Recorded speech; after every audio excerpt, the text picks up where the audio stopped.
6:30 p.m. and I'd like to call this meeting to order. And I ask that you please rise for the invocation and pledge of allegiance from the Honorable Mr. Brad Childs.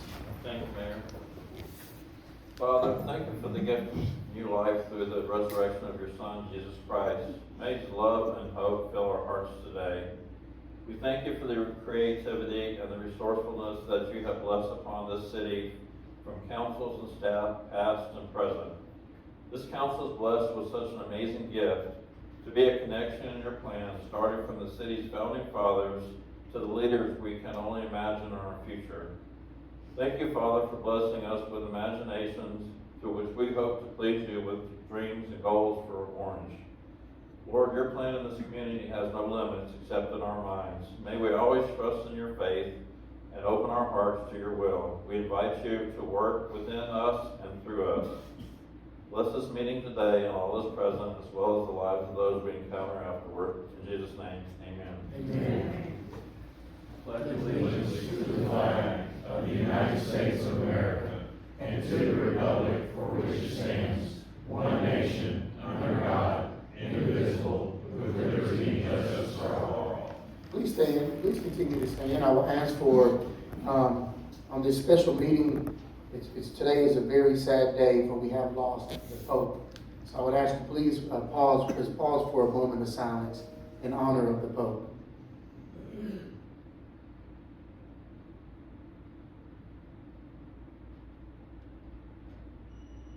Amen. Thank you. Amen.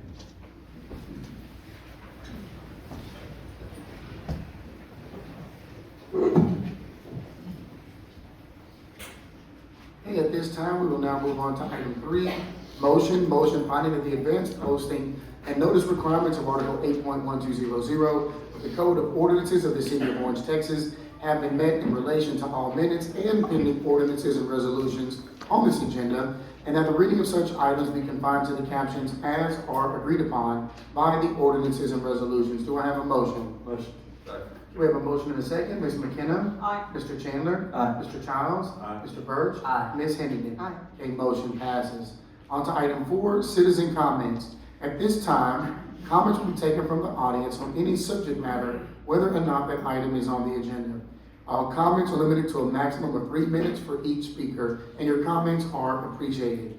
As the Texas Open Meetings Act does not allow the council to respond to items not listed on the agenda, your comments will be duly noted by the council and forwarded to the appropriate department for prompt consideration. A member of the audience that desires to speak during the city council's consideration of any specific agenda item is requested to notify city staff prior to the start of the meeting. At this time, the first name that I have on my list is Mr. Bob Manning. Please come forward, state your name and address, and you have 3 minutes. You know I do 3 minutes. That's it. Name is Bob Manning, 802 West Cypress Avenue in Orange. I'm here, Mr. Mayor, Council, greetings. I'm here to actually report out on the Historical Preservation Commission's activities. Our plan is to do this on a regular basis based on some of the programs we're working on. And 2 of them that I wanted to let you know is we have begun, I think this is our 2nd month of recognizing historical organizations or businesses in the community. And this, for the month of May, we're recognizing St. Mary's Catholic School for 100 years of service to the community. And we'll have a certificate of recognition as well as set up a presentation, I think, at their event. And also, we've begun a program, this is the first month, but May will be the first month, where we recognize or highlight, I think is the word we use, highlight monuments within the city of Orange. Many people don't know the vast array of monuments that are here, and they are listed on the city's website. But each month, we're going to take one monument and highlight it, do a little research, have a presentation, and launch that to the city on the websites and all that, so that we can get some interest, people coming out and seeing the monuments that we have. For the month of May, we're actually going to recognize Ali, who is a canine officer, who his monument and tombstone, I believe, is up at the courthouse. So we're preparing some research and we're gonna do a little presentation to recognize all of you.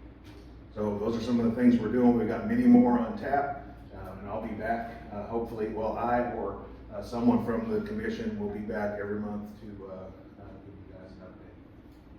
Thank you. Thank you. Love that I idea. had a minute left. Yeah. I may have seen this Yeah, over. right. Yeah. Well, I know we're not supposed to comment on citizen comments, but I will say thank you for what y'all are doing. It's amazing what happened after we actually had a meeting to go over what the HPC was about versus people's opinions or what they thought we should all be doing, and look at what's happening from that. So thank you, Mr. Wheeler, for being here to support as well. Okay, next we have Ms. Deborah Bender, my neighbor. Hopefully I didn't do nothing wrong. Thank you, Mr. Mayor. My name is Deborah Bednar, 1919 West Sunset Drive, Orange, Texas, and I'm here representing the Orange County Historical Society. So this must be an evening for the history buffs. I'm here to invite the public to join us for the Orange County Historical Society's second quarterly meeting of 2025. The meeting will be held next door at the Orange Public Library on Tuesday, May 13th, from 5:30 to 7. Our speaker will be none other than the mayor, Mr. Larry Spears. As he begins his victory lap, his final year as mayor, we hope he will share his perspective on how Orange has changed during his time as mayor and the challenges that he sees on the horizon for the city. Now, let me repeat, the public is invited. The meeting is right next door. It's on May 13th from 5:30 to 7, and our speaker is none other than the mayor, Mr. Larry Spears. Light refreshments will be served, and all are invited to attend. Thank you. Thank you. Okay, is there anyone else who would like to address the council? Okay, if not, we will move on to city announcements. We have item 5. Oh, come on, I'm sorry. Mayor. Yes, ma'am, come on, yes, ma'am, come on down. Excuse me.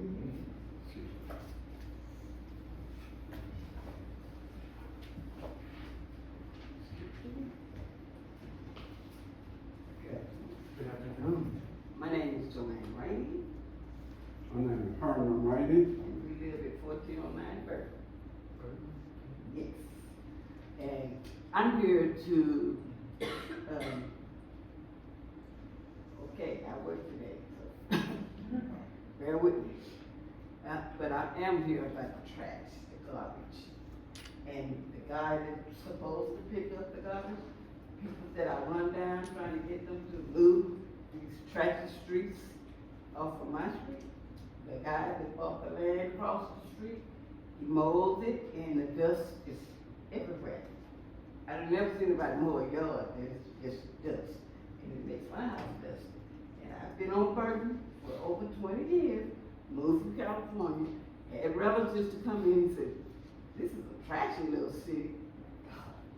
I do not like that, but my house has a big pile of junk that my husband does try to keep things clean, so we put it to the front to get it dumped away from my house, and the truck man does not come. He would call and call and call, promise, oh, he's gonna be, I said, will you please have him here before Easter? Because I'm having it, it's still there. So I would like to know, what do we do? And how can we get people to do their jobs? Because I go to work every day in Beaumont, and I do my job. So if we could get someone to come and do the job that they're paying to do, get their trash away from my house, even though, I mean, everything is dusty because of the dust, like I said. So that is one of my things that I need. I just don't like dust. My house looks nice inside, but with all that dust, it does not look very good. Also want to bring up that we do have a sidewalk, but the grass has overgrown the sidewalk. So you don't know the difference between the sidewalk or just the regular yard or whatever. Also, we need some, drainage taken care of down there on, 14 right. We need some, in front of my house and my driveway, we need some covering. We need at least 2 to be put down. So the water, during the time it was raining, the water will bag up, because you can't get to the old system that they have down there. So all that needs to be taken care of. Also, the lamp, we have a pole, which is real dangerous. Light pole, I mean, this probably falls under the system. But it's so dangerous, someone the city should take care of it, or look at it anyway. It's leaning real bad. So we have a problem down there. So if the city will come in and look at it and straighten up at least some of it, we'll appreciate it, definitely. Was your address 1409? Yes. 1409 Park. Right. And if we could get someone, you know, they come in and patch stuff. And if it's raining and I'm getting in my car, I get drenched, then I gotta go in and change clothes. It makes me so upset, because it's not level there. And the cars, you know, will shoot down very street like a freeway, but hey, I can't do anything with that. Maybe you can. But if you can fix that, even if you just fix that part in front of my house, you know, so I won't get drenched. I mean, you know, it's horrible. Okay, thank you. So as far as the leaning light pole, I'll wait till y'all. Big one? Yeah, so as far as the leaning light pole, we will get with Energy, that's not the city. And then also with if you're bringing junk to the street, the city does not pick up junk, we pick up, tree limbs, so you won't. I thought you said junk. If Well, it's- I call it junk, 'cause it's like. Okay, well, if it's tree limbs, we'll make sure we get that picked up. But if it's just like household items, then that's your responsibility. But we'll find out, because they're on a regularly scheduled, route, so we'll figure it out, okay? Thank you. And we should tell them to not forget to pick up our garbage, because I ran the truck down there today to make sure they eat. Okay. All right, we'll tell Waste Management that too. Thank you, ma'am. Mhm. And sir. Excuse me. All right, is there anyone else like to address the council? Okay, if not, we will move on to proclamations. So first, I'm gonna move these around. First, we will do the Community Development Week. Okay, Community Development Week. So proclamation from Office of the Mayor, City of Orange, whereas the Community Development Block Grant Program was authorized in 19... Go ahead, Mayor. Do what? Go ahead. Okay. I need to do the other one first? Keep it. Okay. All right, so let's start over. Proclamation from Office of the Mayor, City of Orange, with approval of several staff members. Whereas the Community Development Block Grant Program was authorized in 1974 by the federal government in order to provide decent housing, improved living environments, and more economic opportunities for the low and moderate income persons living in the cities of the nation. Whereas the City of Orange has actively participated in the Community Development Block Grant for 31 years. And whereas the City of Orange has utilized Community Development Block Grant funds in an effort to achieve the goal of Orange by carrying out needing housing and infrastructure projects, now therefore I, Larry Spears Jr., Mayor of the City of Orange, Texas, do hereby proclaim the week of April 21st through the 25th, 2025 as Community Development Week in the City of Orange, and do hereby urge all citizens to celebrate the 51st anniversary of the Community Development Block Grant Program efforts in the City of Orange. Congratulations. Let's read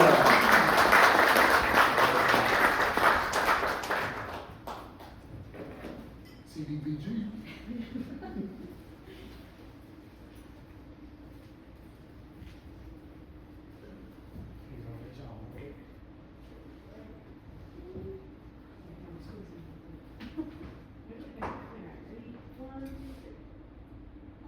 Thank you. You wanna say something?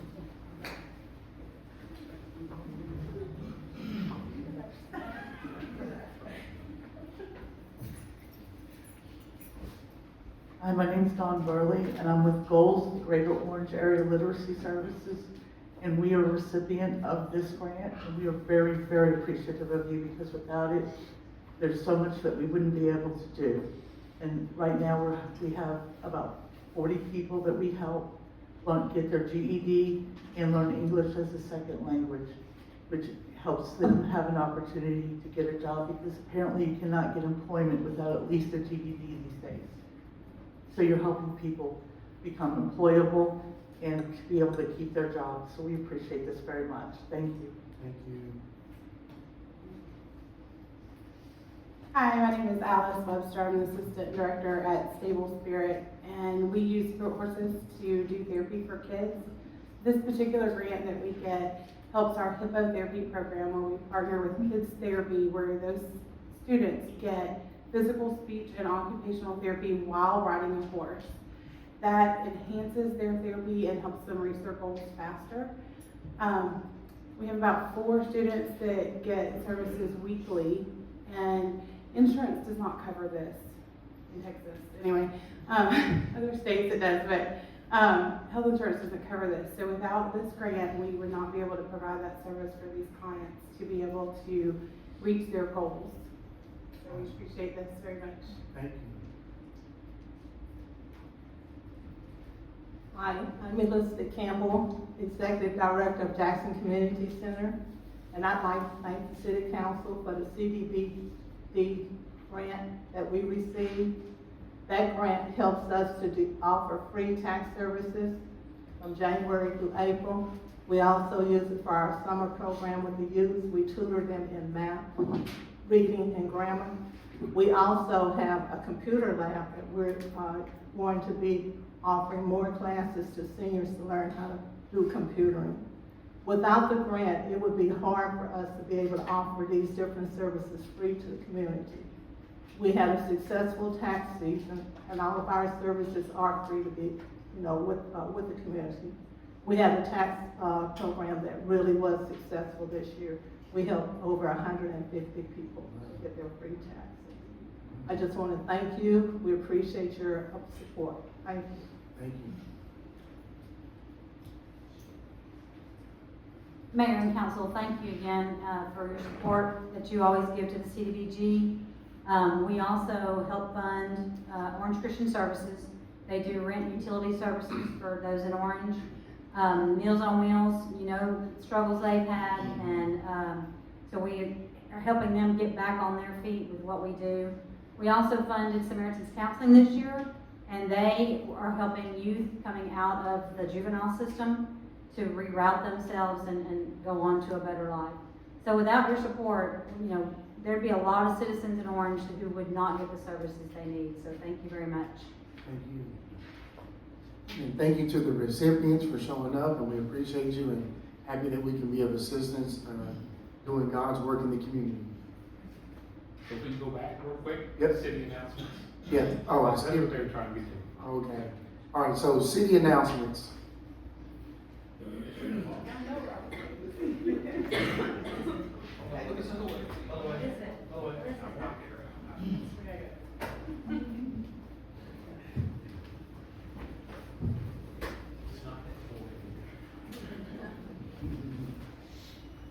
So Mayor and Council, did you guys know that tomorrow is National Picnic Day?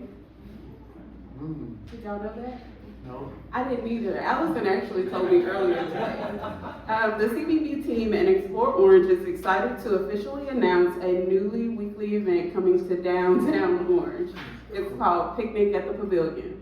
So we're kicking this event off on May 7th, and this midweek lunch series will take place every Wednesday from 11 a.m. to 2 p.m. at Riverfront Boardwalk and Pavilion. And it will feature rotating food trucks.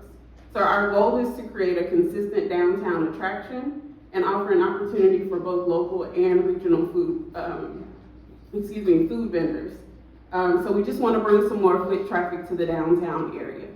So this will kick off May 7th and occur every Wednesday of the week from 11 a.m. to 2 p.m. Thank you. Yes, thank y'all. I like this. Yes. Man, I've been on a diet for a while, and that's going to be trash with this. So different food trucks every Wednesday. there goes my mayor's salary, he is gone. All right, thank you to staff for coming up with these wonderful opportunities for our community. You know, it's awesome when I have people who come in from out of town and they say, man, I love how downtown Orange looks, I love this community. And the people who live here are the ones that are like, y'all need to do this, y'all need to do that. You need to learn how to be thankful for what you got sometimes. And sometimes it takes somebody from the outside to tell you how good you got it. And so with y'all bringing in more cool stuff, thank you, I appreciate it. All right, now to the other proclamation. This one's very near and dear to so many of us. So this one is for St. Mary Catholic School Day. So proclamation from Office of the Mayor, City of Orange. Whereas St. Mary Catholic School officially opened in October 1924 and was staffed by Dominican sisters. And whereas the first graduating high school class received diplomas in May 1949, and in 1958, a new high school was constructed on Bob Hall Road, where the present facility is located. And whereas in 1934, St. Mary Catholic School hosted its inaugural Spring Festival. And whereas St. Mary Catholic School will host its 89th annual Spring Festival, which will be its last festival on Saturday, April 26, 2025. Now therefore, I, Larry Spears Jr., Mayor of the City of Orange, Texas, on behalf of the City Council and the citizens of Orange, do hereby proclaim this day, April 26, 2025, as St. Mary Catholic School Day, and be it further resolved that we honor and commend St. Mary Catholic School for its many years of dedication and faith and service to our community. Congratulations. And I also want to make sure that when they have that final day, that we get to do this again out there for everyone. Yeah. And we're going to work on presenting them with the key to the city as well. Thank you. Thank you. Yeah, you can. There you go. Sure. Yeah, thank you.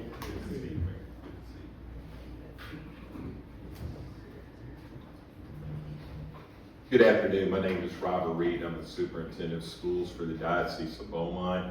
And I want to send appreciation from our bishop, Bishop David Toots, on this esteemed honor that you are giving to a precious school that unfortunately we are having to close this year. 100 years is a lot of history. And the Diocese of Beaumont has a school in Beaumont that opened in 1895. And we cherish all of our schools, and Orange is part of the Diocese of Beaumont.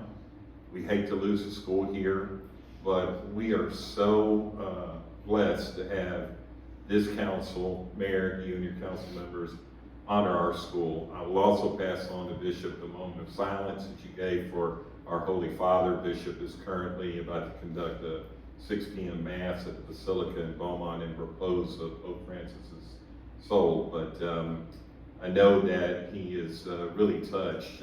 He knows about this, and he's touched by you leaving the school on such a positive note, and that is honoring it with a Catholic School Day. We have several people here that serve on our board, Mary and Philip and Kyle, and over here I saw you, Jay, from me. But we have a lot of memories. And of course, you guys live here in Orange, and I mean, I live in Port Arthur. I work in Beaumont. I worked here in this community for 6 years for the school district. And by the way, on the side note, this is a wonderful downtown. This is an excellent city. I don't live here every day, but you have amenities here that is nowhere else in the Golden Triangle, just to let you know. A lot of grand memories here. And we leave a lot of memories at St. Mary's School. And we will cherish them forever. But I appreciate the positive note that you're closing it out, that we're going to close this school on. We welcome you. We've got an event going on this weekend, and we welcome all of you there. And of course, we will have our final ceremony in May, and all of you are welcome to come. Thank you so much. Appreciate this honor. Thank you. Thank you. All right, we will now move on to the consent agenda. March 25th, 2025, Orange Economic Development Corporation meeting minutes, and also April 8th, 2025, regular city council meeting minutes. Do I have a motion? Second. We have a motion and a second. Mr. Burge? Aye. Ms. Hennigan? Aye. Mr. Chandler? Aye. Mr. Childs? Aye. Ms. McKenna? Aye. Okay, motion passes. On to item 8, public hearing. Conduct a public hearing to receive comments on the proposed budget for the 2025 Annual Action Plan Year 2 of the 5-year consolidated plan for the Community Development Block Grant.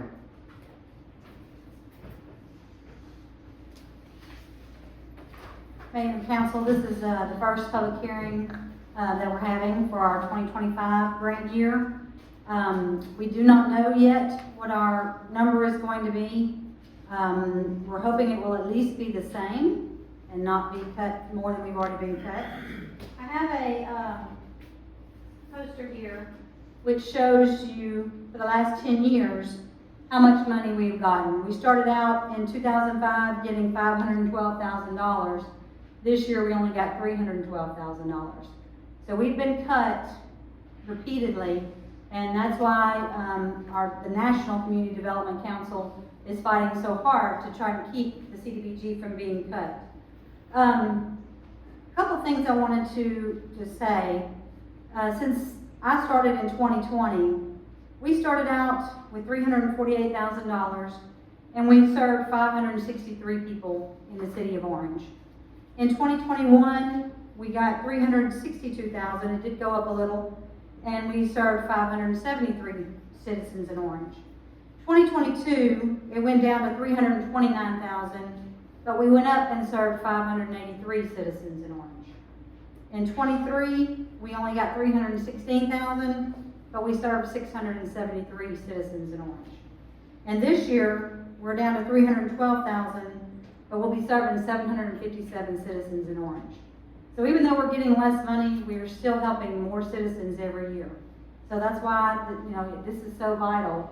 And we are welcoming comments from citizens on what they would like to see the CDBG, what services they would like to see funded, in addition to what we already have, or, if there's some new blood out there that, we don't know about, we welcome comments from them. So at this time, it is a public hearing. Is there any comments from the public? I think the people who, they just left, but I'm sure they'll take some more support. If there is no one, any comments, council? Southeast Texas Hospice does benefit from the CDBG block grant, and last year we served about 20 people off of that grant. We provided $78,000 in indigent care to the people of our community. The block grant definitely helped us be able to do that last year. And we hope to continue to do that and make it even bigger. Awesome. Thank you for sharing. May I comment? Yes, ma'am. My name is Dr. Lavalley, and I'm from the Gift of Life in Beaumont. And of course, we have been recipients of the grant here too, and we are so very grateful. Last year, we diagnosed 22 women with breast cancer, and one of those women, a 60-year-old woman, is right here in Orange, Texas. And I had an opportunity to meet with her before the Christmas holidays to give her a gift and to see how things were going. And she's very grateful that she had an opportunity to have a diagnosis before she turned 65 to get Medicare. So your money is going to good use. Last year, we also had 7 men from Orange with elevated PSAs, which is a screening for prostate cancer. And of those 7 men, 1 man required a referral to the urologist. He is 55 years old, and he is under watchful waiting. He has not been biopsied as of yet. But again, thank you for the grant, because that helps us to continue the work that we've done here in Southeast Texas over 31 years. Thank you. Thank you. All right. It's awesome to hear these stories. It's one of those things that I think for years people just see it on the agenda or they hear about us, but they don't truly understand what goes on. So thank you for sharing that. Ms. McKenna, thank you for sharing. And for those who spoke up earlier, and Rita, you and the staff, thank you for all you do. Because that's what it's all about, is making sure we help people share God's love. Okay, we will now close the public hearing and move on to item 9A. Consider an ordinance amending the adopted budget for the fiscal year beginning October 1st, 2023 and ending on September 30th, 2024, in accordance with the charter of the city of Orange, Texas. The first reading was April 8th, 2025. Ms. Zito. Yes, Mayor, so this is our final reading of this ordinance, and this one, to remind you, is to adjust the budget for fiscal year 2024. As we go through our year-end process, sometimes we have more expenses and we adjust our budget. So this whole budget amendment was just for adjusting those year-end changes. Do you want to go over the specifics like we did at the last meeting? Anybody want to? I'm good. All right, do we have a motion? Motion. We have a motion and a second. Ms. McKenna? Aye. Mr. Chandler? Aye. Mr. Childs? Aye. Mr. Birch? Aye. Ms. Hennigan? Motion passes. Thank you, Ms. Zito.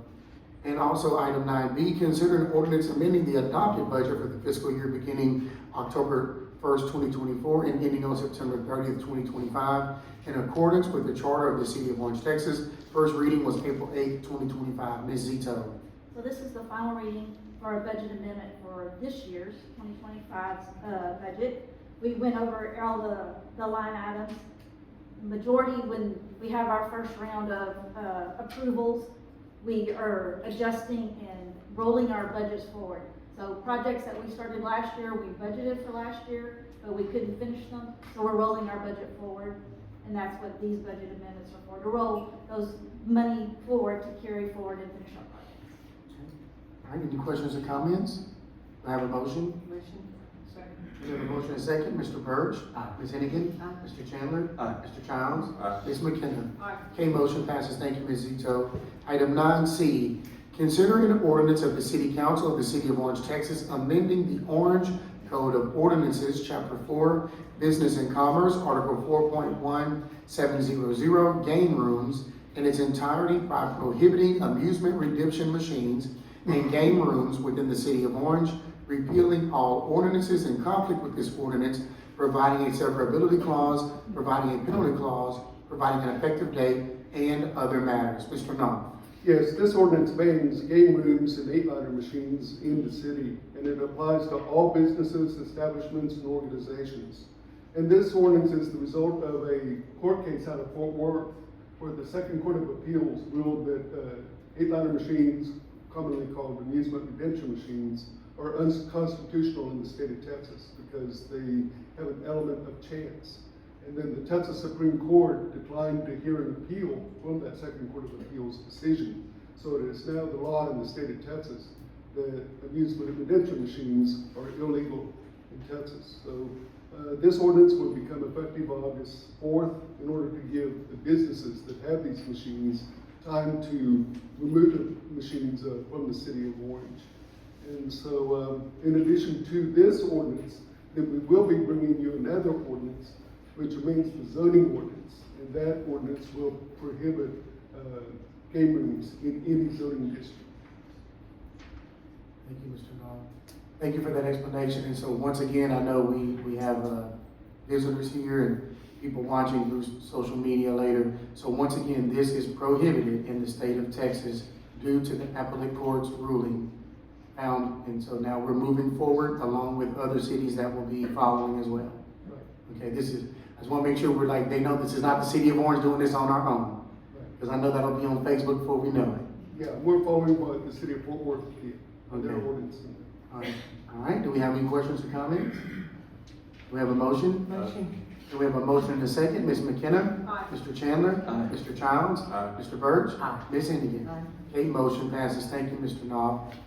Okay, on to item 10A, first reading. Consider a resolution approving an EDC infrastructure grant agreement with Childs Manufacturing and Building Supply, Inc., 3704 North 16th Street, Orange, Texas, 77632. The incentive is in an amount not to exceed $50,000 to construct a TxDOT curb cut. Mr. Trahan.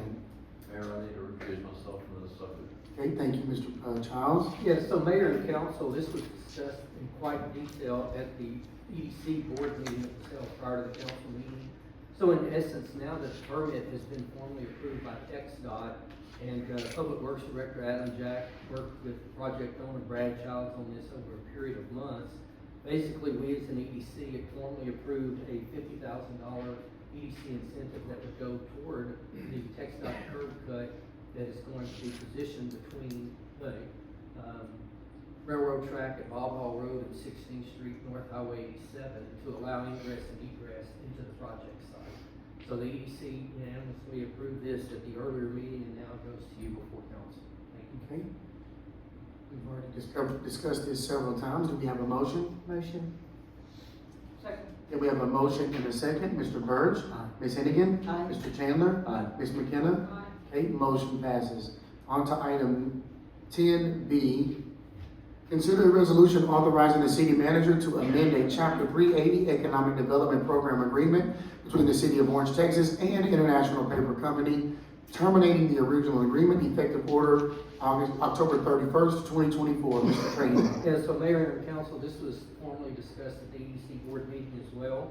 It's an agreement that dates back to year 2015.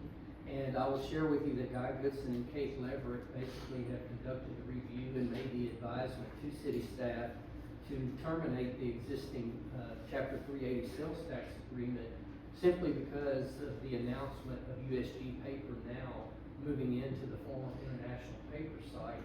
So we'll work with International Paper corporate and legal to terminate the agreement dating back to October 31st, 2024.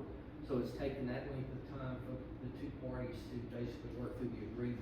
So in essence, it basically terminates the sales tax rebate agreement that dated back to 2015. I'll turn it back over to you, and I'll be happy to answer any questions. Okay, any questions or comments for Mr. Trahan? If not, do we have a motion? Motion.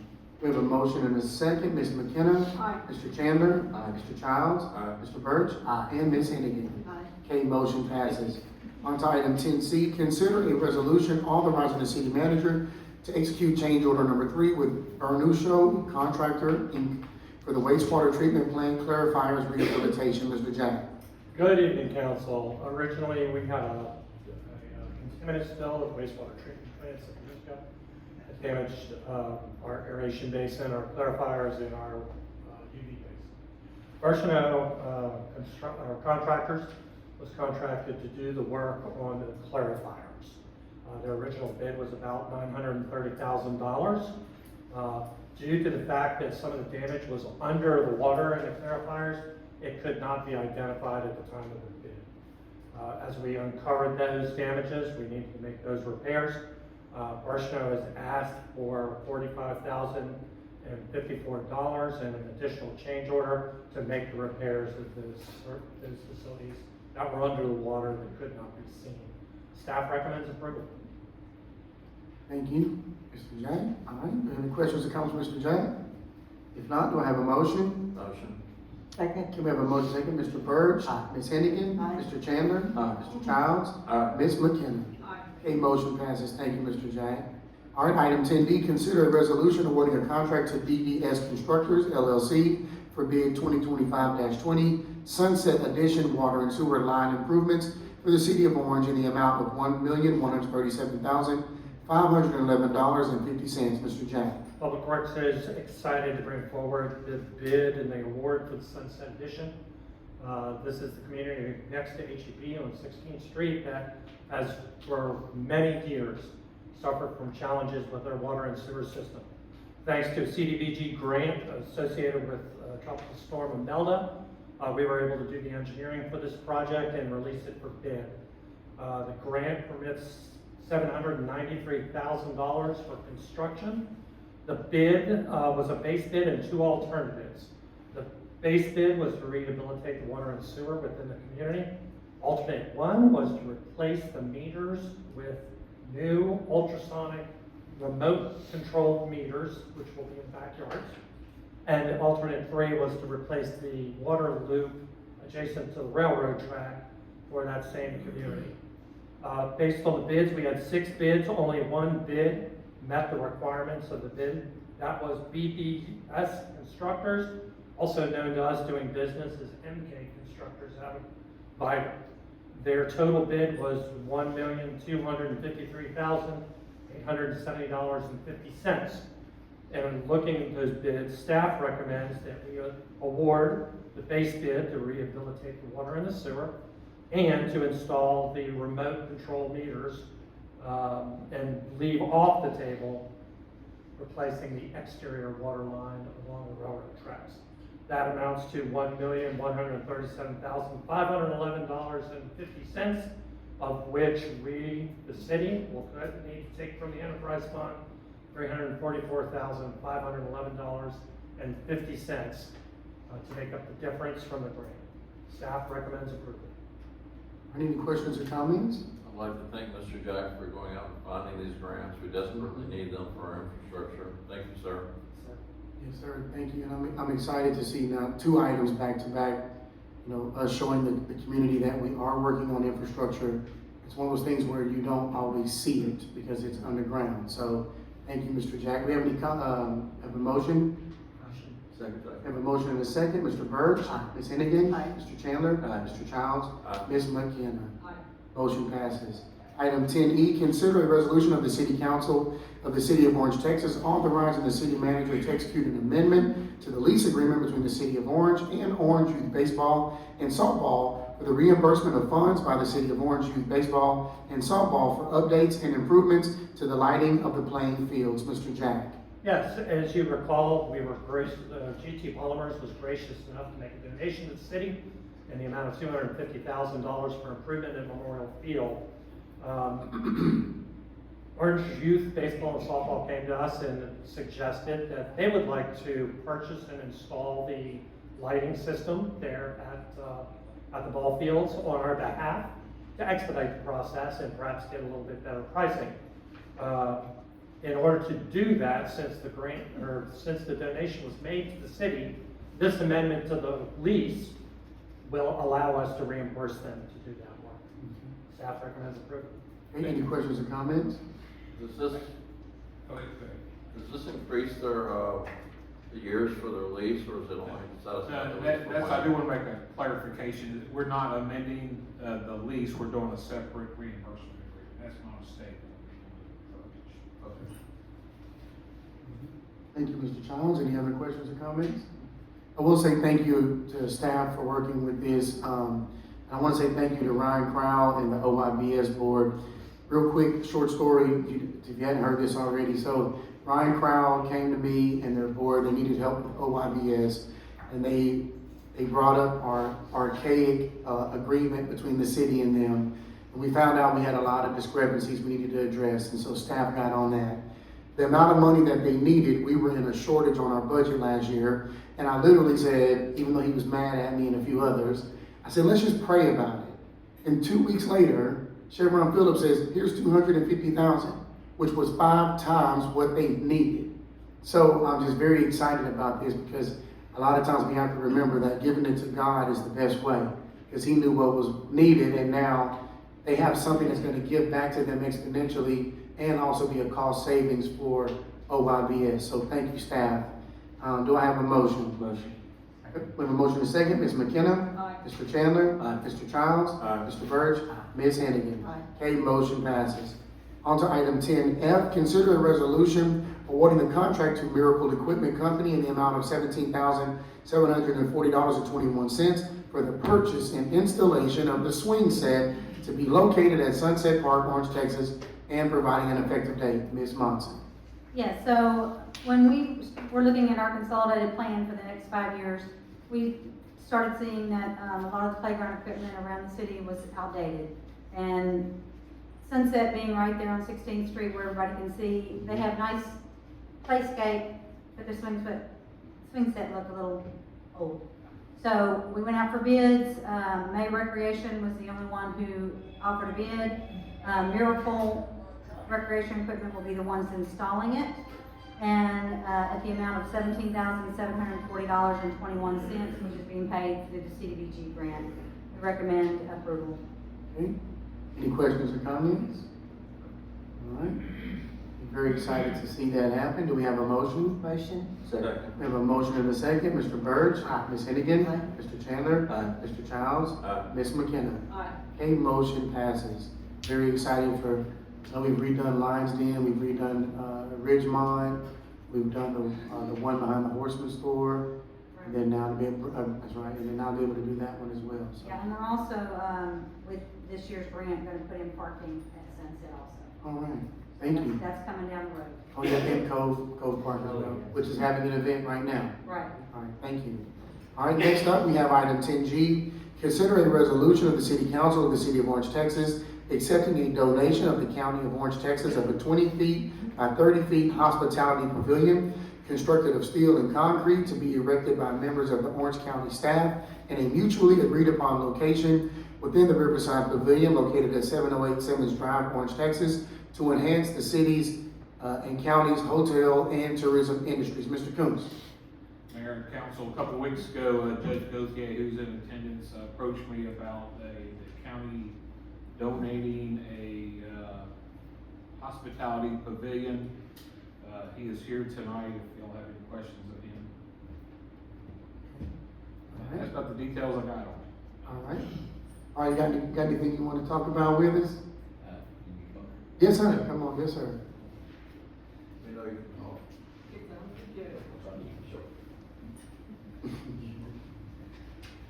So for the record, my name is John Gauthier, I'm Orange County Judge. We, this facility and the site out there has been a blessing for everybody in Orange County, as well as the cities and all cities in line, and the events that we've been able to have out there since this was, we started having events out there before there was any infrastructure. And it has just continued to improve by y'all and by the people that were before y'all, before us here. It's just something that we want to continue to do, and as we keep doing these events out there, and y'all keep doing events, we keep finding things that would help make an improvement, and the county would always like to do our part, because we also share in the use of that facility when we do these events through the Orange Chamber. One of the things that we've looked at over the years, and we've done this now, I forget how many events we've had out there since 2011, but we've gotten pretty good. I have a couple of people, Steve, who does all of our sites set up and stuff, and so we've figured out good places that things should be for different reasons, whether it's security and ease access and things like that. So when we went out there and looked at this, we were trying to find out a way, because when we do these hospitality tents, they're only green, whether it rains, shines, it doesn't matter, it ends up being a big wet spot and a bad mud hole. And so we thought with a nice covered, something permanent, it was concrete, it would not only benefit us at the chamber when we do the Bassmaster event, which is in 3 weeks, but also other events that the city and anybody else that would want to use that facility would have. And so I went to my commissioner's court. I asked them today, because it's we had court today, and we approved it at the court level to do this, to fund the facility and let our guys go out there and do the work. So basically, we're going to do it, we're going to build it, and we're going to give it to you, and it's yours. And then hopefully everybody gets to use it in the future for multiple things. I think it's going to serve a great purpose, and I think that I can't hardly see a downside to something that's added. We went through a lot of extra steps. I got to thank Commissioner Sal. He really helped me, because I told him I wanted the building to match what you have out there in the pavilion with the tan metal and the orange trim. So we got that. That's available. We had to kind of go through some hoops to get that to happen before time, because we're in a very tight window. I did check with the state, just so everybody knows, because we did this with some legislation that we got changed a few years ago, that we could work with the city and do funds like this, mixing our hot tax dollars with something within the city. We got approval for that several years ago in legislation. That's legislation still in place. We want to make sure of that first before we did it. And everything has been taken care of on that front, so that we know we're good with what we're doing. Okay, thank you. All right, any questions or comments?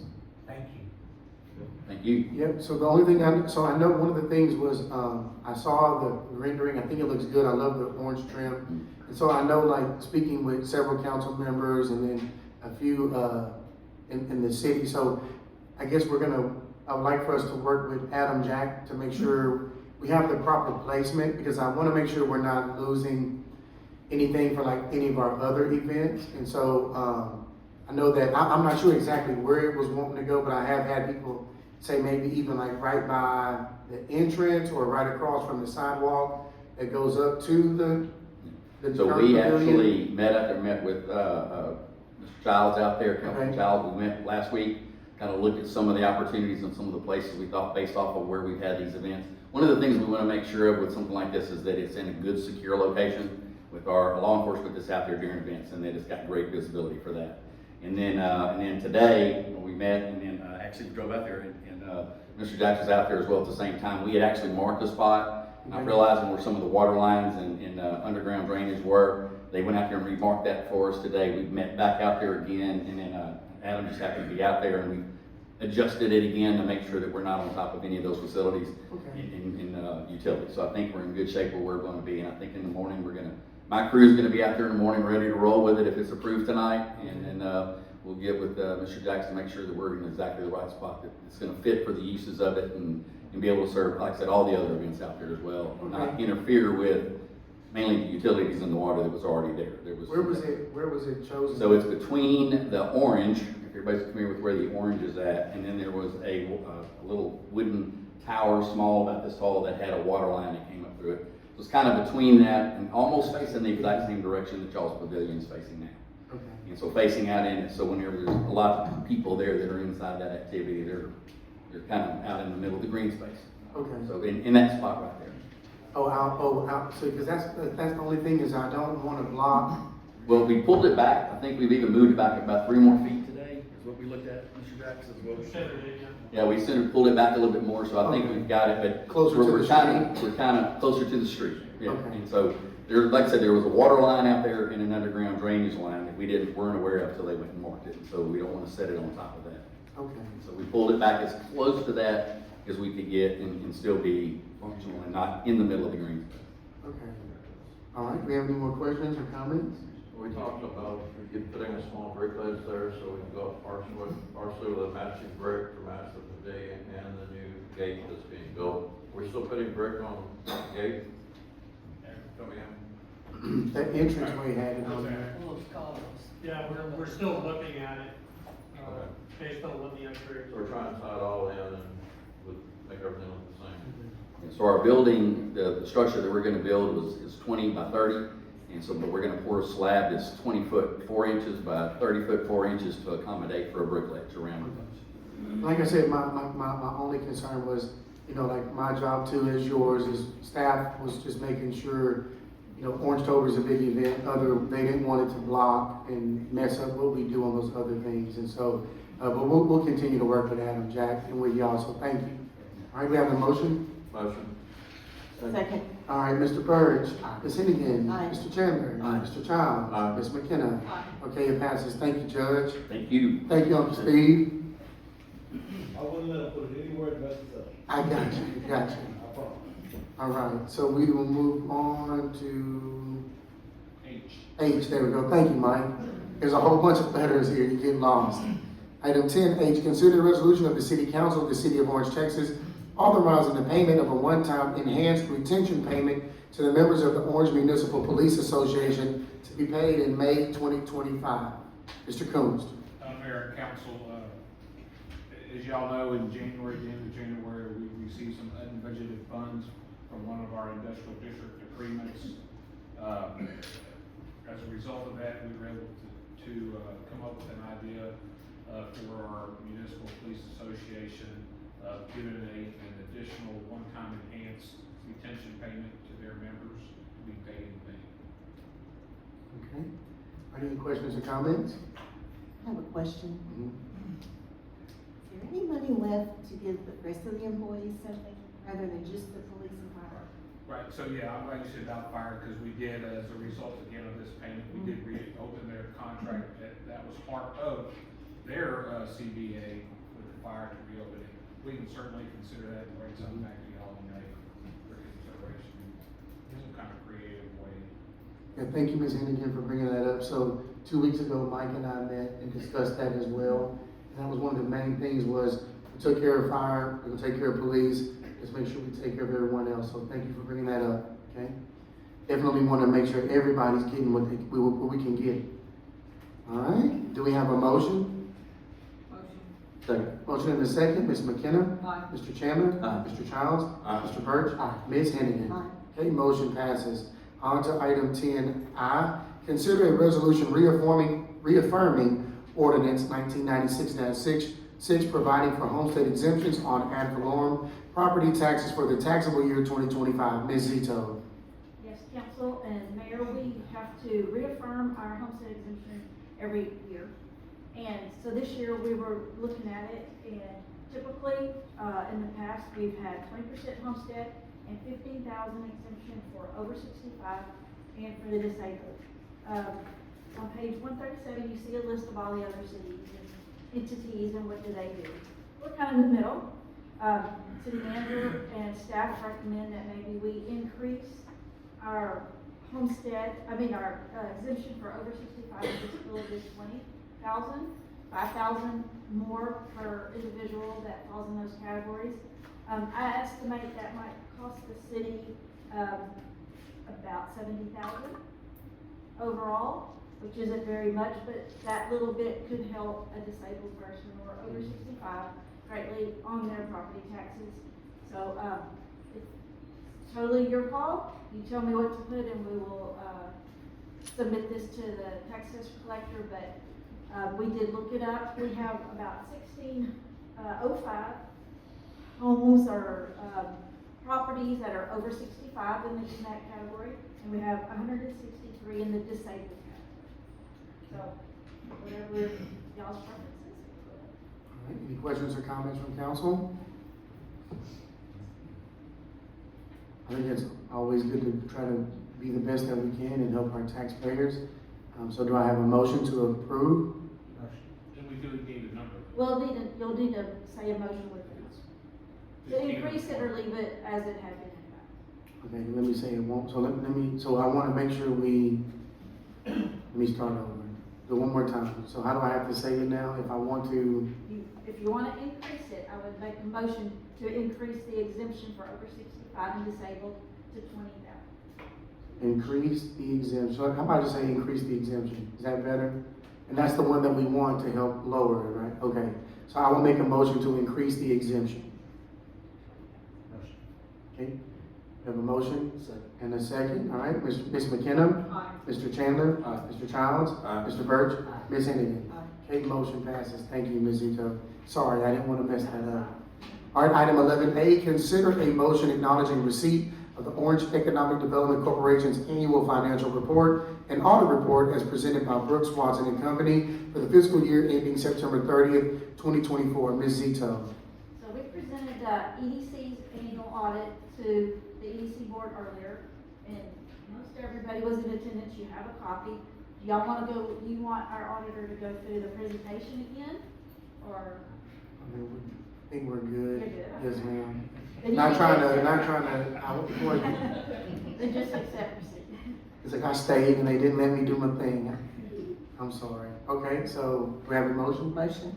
We have a motion and a second. Mr. Birch? Aye. Ms. Hennigan? Aye. Mr. Chandler?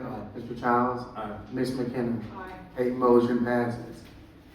On to item 11B, consider a motion acknowledging receipt of the annual comprehensive financial report for the fiscal year ending September 30th, 2024, as presented by Brooks and Watson, as required by section 3.14 of the Charter of the City of Orange. Ms. Zito. So now, Mr. Mike Brooks will present the city's audit. Okay. So you still got to get your shine. All right, here we go. All right. Good evening, Mayor, Council. As Cheryl mentioned, my name is Mike Brooks, audit partner of Brooks Watson and Company CPAs, and I will be presenting you with your annual comprehensive financial report for the year ended September 30th, 2024. You all have a copy of the complete ACFR, and that's shorthand for this report. So if you hear me reference that, that's what I'm talking about. And I know this report. Let's see where we're at here. Almost 200 pages, so pretty hefty report. I doubt anybody's gone through this from cover to cover. So I have prepared a summary presentation. It's going to be up here, and I don't know if you have a hard copy or not. But it's going to touch on some of the more important numbers and statements within your report. And once I'm complete, I'll open it up to questions, and we can I'll answer those if you have any. All right. First, just want to give a brief overview of the audit process. The audit can be broken into three general phases. The first is the planning and risk assessment phase. So that's when we're coming out prior to year end, so before September 30th. We are sitting down with all the various department heads, talking to Cheryl, finance, any sort of management, really trying to find out what's been going on during the year. So any new debt, new capital projects, new departments, new activities. But we perform what's called a risk-based audit. So where the risk is, we alternate, we change our procedures to focus more heavily on those areas, or we modify our procedures in other ways to address those risks. But for this process, we generally want to walk away with a good risk assessment and a good preliminary audit plan. The next stage is the bulk of what we do. So this is what you typically think of when you think of an audit. We're coming out after the books have been closed for the year. We are auditing all material assets, liabilities, revenues, and expenditures across all funds citywide. So nothing is left out. The final stage is the wrap-up. This is the conclusion and reporting. So this is the wrap-up of any findings that we did have, any internal control weaknesses, any journal entries that were required to bring these accounts into accordance with GAAP, and the preparation of the ACFR and presentation and acceptance of that ACFR by you here tonight. All right, next, I just want to go over the components of your annual comprehensive financial report. I do want to point out that this is a comprehensive financial report. So there is a lot of information included in this report. It takes it from about 100 pages to the 200 that you have here. So for the reader, it does have a lot of useful information. It's very valuable, and it's not easy to accumulate and be able to put in this report. So not all cities are capable of producing a comprehensive financial report. First, we have the introductory section, followed by the financial section, which includes your auditor's opinion, management's discussion and analysis, the financial statements, and the notes of the financial statements, then the supplementary information, and finally the statistical section. Now, the statistical section and the introductory section are the optional sections. That's what are required for this to be an annual comprehensive financial report as opposed to just an annual financial report.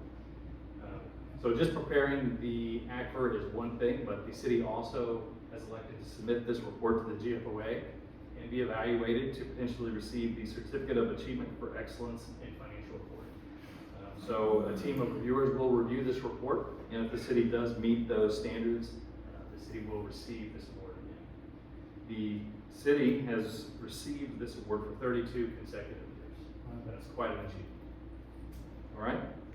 The next thing I want to point out is our contribution. This is our independent auditor's report. So this can have several possible outcomes. Going from an unmodified opinion is the best you can have, and the adverse opinion is the worst. So you really don't want anything other than an unmodified opinion. It means that these financial statements are free of any material misstatement. All footnotes are disclosed, and it's in accordance with GAAP. So if anybody's looking at these financials, they can feel comfortable that these numbers are correct and they're not misstated. And we are happy to say that we were able to issue a clean, unmodified audit opinion on these financials. Okay, so next I'm just going to briefly touch on several financial highlights. We're going to start with governmental revenues. First, we're going to talk about property taxes, and specifically the M&O property taxes, which totaled just over $8.9 million this year. This was an increase of about $208,000 from the prior year. And your M&O rate actually went from 0.7158 to 0.6712, so it went down this year. Your INS property taxes totaled $1,174,000. So these are taxes that are levied specifically to pay for debt. So they should mirror the debt payments, principal and interest, or any debt that is backed by property taxes. The total received was $1,174,000. This was an increase of about $367,000 from the prior year. The city did not issue any debt this year that was secured by property taxes. So no debt was issued, and the INS rate went from 0.06724 to 0.08826. So a pretty low INS tax rate. Your sales taxes, as of the end of the year, totaled $4,835,000. This was a decrease of just under $1.4 million, so pretty significant decrease. Talking with Cheryl and just finance, this was related to above average sales tax receipt in 23. So although it decreased, it's actually closer to what it has been historically. So it was really just a one year that it's pretty high, and as you go into 24, 25, I think that's going up from this year, but still that the anomaly of 23 makes it look like there was a pretty big increase. All right, and your payments in lieu of taxes totaled $10,785,000. This was an increase of about $256,000 from the prior year.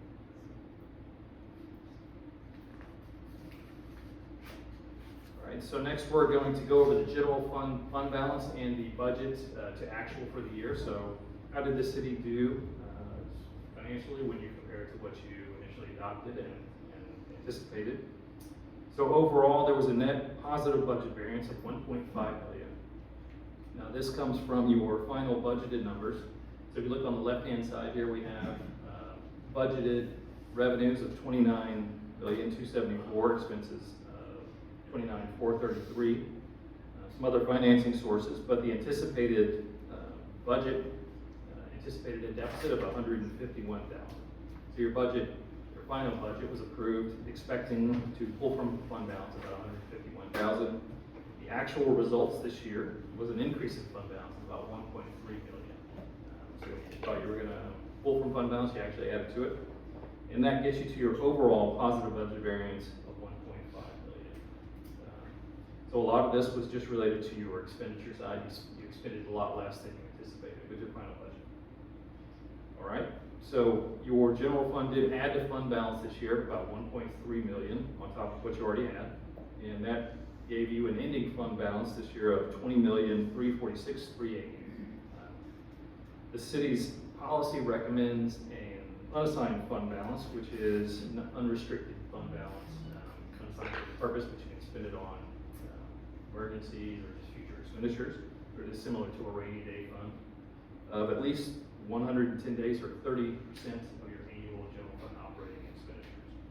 As of the end of the year, the city had a total in unassigned fund balance of about 20 million, which equated to 74%, 9 months, or about 271 days of your annual general fund operating expenditures. So you guys are certainly above policy, and you have a healthy unassigned fund balance as of the end of the year.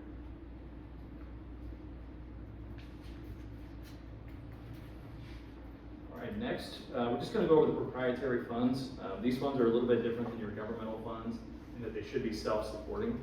So these are also called enterprise funds because they are operated in a manner that's similar to a private enterprise.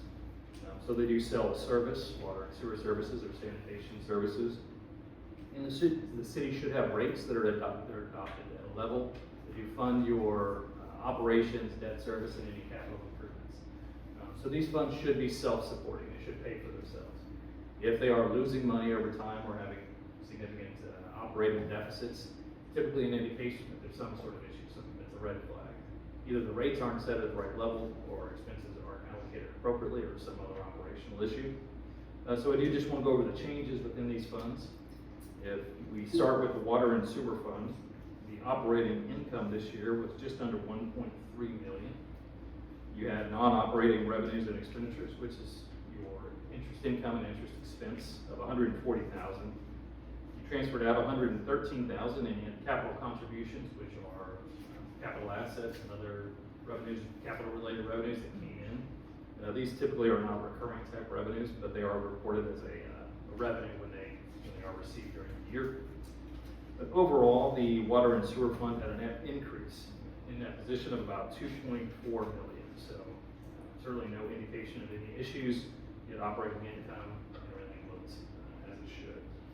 Your sanitation fund also had an overall change in that position this year of about 170,000. So it was also in good shape.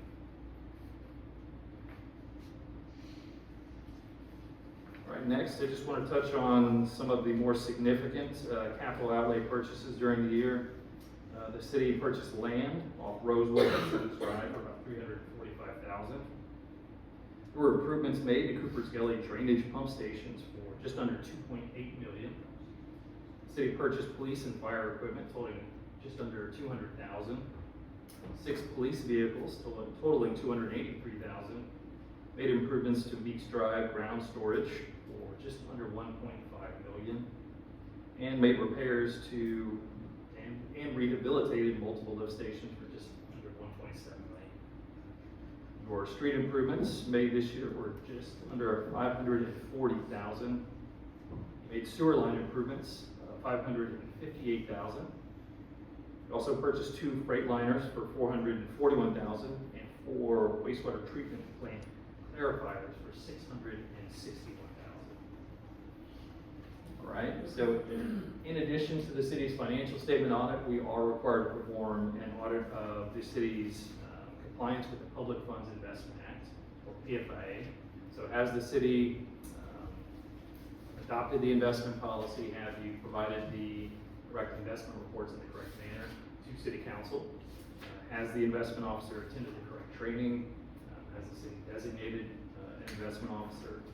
So we do review all that along with the city's audit to make sure you are in compliance with the Public Funds Investment Act. And I'm happy to say that the city was in compliance and we had no issues there. All right.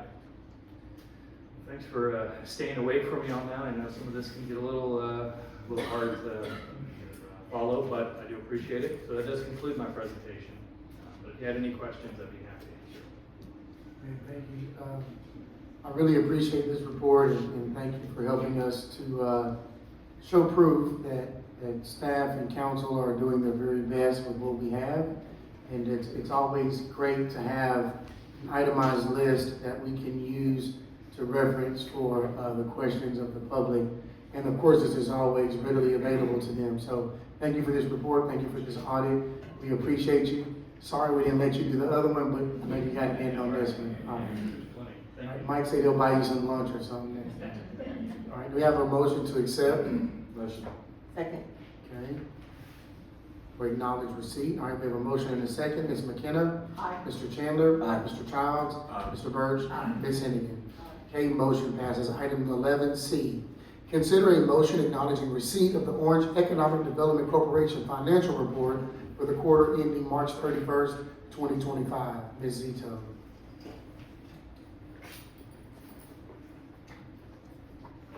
So this is the EDC's financial report that I presented earlier at the EDC board meeting. Okay. Y'all would like to go over it again? We're good. We have a motion? All right, here we go. Motion second, Mr. Birch. Hennigan. Aye. Chandler. Childs. McKenna. All right, 11D. Consider a motion on the receipt of the Orange Economic Development Corporation investment report for the quarter ending March 31st, 2025. Ms. Zito. Same thing for the EDC, but this was their investment report and I presented it earlier. All right, we have a motion and a second. Motion. Second. All right, McKenna. Aye. Chandler. Childs. Birch. Hennigan. Aye. All right, motion passes. Item 11E. Consider a motion acknowledging receipt of the city's quarterly investment report for the period ending March 31st, 2025. Ms. Zito. So this is the city, so I'm gonna have to do this one for you. Okay. So this is for the quarter ending March 31st, we'll go fast. So our total cash investments is $45,300,000. Our average rate of return right now for this quarter is about 3.46. The rates are trending down now, you know, as everybody's watched them. They were going up for a while, now they're coming down. So we're still getting a pretty good investment on our returns. Our benchmark is the six-month treasury bill, which is it was at an average of 4.14. So we're a little under that, but we're still hanging in there. So as the rates continue to trend down, we'll watch our investments. Our sweep account, where our majority of our money is still backed by the government securities in our sweep, and we will continue to monitor that. And if we need to make adjustments, we will. Okay. Thank you. Do you have the number of our contingency fund or whatever, like, not contingency, I'm sorry, our rainy day fund, another name for it, like what we have in the. No, Not reserve. the reserves. I do Reserve, not- no problem. No problem. Thank you though, but thank you for that report. Do we have a motion and a second? Motion. We have a motion and a second. Mr. Birch. Ms. Hennigan. Mr. Chandler. Mr. Childs. Ms. McKenna. Aye. Thank you, Ms. Zito. City manager report. All right, Mayor and Council, we're gonna try to sneak in one more special call meeting on this council before our next regular one. So on May the 6th, Tuesday, May the 6th, at 5:30 here, we have to have a joint planning and zoning commission and city council public hearing, a regular planning and zoning commission meeting, and then a special city council meeting on Tuesday, May 6th, 5:30. We gotta do a proposed zoning amendment on that ban on those game rooms and all the zoning districts. And the reason we gotta kind of do this at an accelerated pace, not so much that one, but, you know, we got a couple of plats to consider, because there's always that 30-day shot clock that's in effect to get those done. The reason that we need to have a special call meeting. And then we'll have the second reading of the ordinance banning the game rooms and amusement redemption machines. So again, that is Tuesday, May the 6th. And again, because of the way the election laws, and Tricia can correct me, but we're not able to swear the folks in that soon after the election. So the swearing in will be May 13th during the regular, city council. All right, thank you. All right, city council report, Mr. Chandler. No report. Mr. Birch. No report. Ms. Henderson. Mr. Chalmers. Ms. Zito, quite the compliment from the auditor from Brooks Watson and Company during the EDC meeting. Kudos to you, make our job much easier. Thank you so much. Kenna? Early voting has started, so vote early and often and make it for me. I like what you said. Yeah. All right, thank you once again. Great job, Ms. Zito. Thank you to staff. Thank you for everyone that's here. And once again, definitely mourning the loss of the Pope and is supportive of all of the members of the community that are a part of the Catholic faith. With that being said, I'd like to adjourn to closed executive session. Letter of engagement between the City of Orange, Texas and the law firm of Denton, Navarro, Rodriguez, Bernal, Santee, and Zach PC. And also section 551.071, consultation with litigation in regards to Edward Lee Gonzalez and Michelle Renee Gonzalez versus the City of Orange. At this time, if you're not a part of council or staff, you're welcome to hang out outside. I do not see us reconvening and having any type of judgment. So unless you just want to come back and hear us say the meeting's over, you're welcome to have a good evening. With that being said, we'll reconvene when time comes.